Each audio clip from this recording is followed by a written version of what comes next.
Abaddon. Abaddon came into existence alongside the other angels when God created them at the beginning of time. His designated role was that of a destroyer, tasked with eliminating things that God did not wish to destroy himself.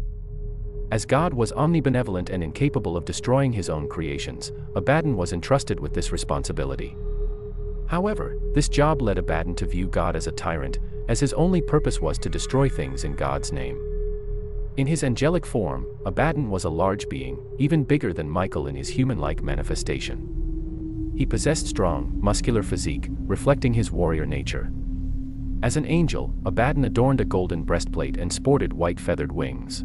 During the war in heaven, Lucifer gathered a third of the angels to his side, enticing them with various rewards if they opposed God.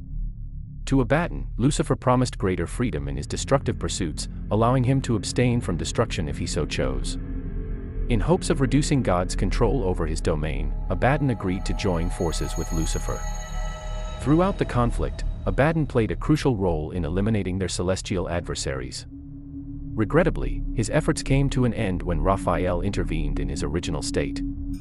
Abaddon initiated the initial attack, which proved ineffective against the angel, as Raphael employed his celestial radiance to engulf Abaddon in flames, causing him to descend into the depths of hell. Upon transforming into a demon, Abaddon underwent physical changes.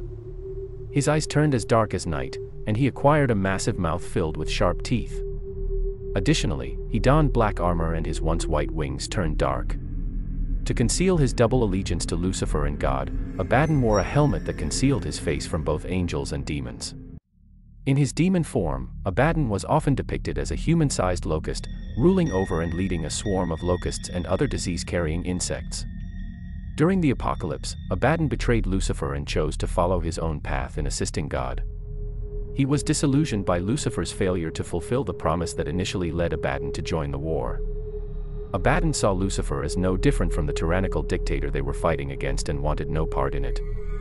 Under the guise of aiding the Trihexa, Abaddon dispatched his army of locusts to bring destruction to Jerusalem, which was represented by the fifth trumpet.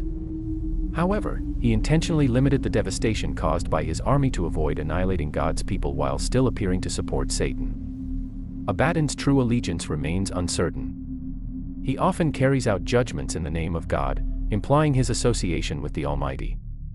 However, Abaddon has also caused events that God would never have desired, not to mention his previous collaboration with Lucifer during the war in heaven. While Abaddon betrayed Lucifer, it does not necessarily mean that he serves God, it simply implies that he does not work for Lucifer or Satan. Abaddon resembles more of a force of nature than a conventional living being, devoid of inherent evil or goodness. He is one of the most dreaded entities, feared by angels, demons, and mortals alike, to the extent that even Satan wishes to avoid encountering him in combat. Abaddon's power is so immense that he was even worshipped as a deity associated with fire, chaos, and the earth's destruction.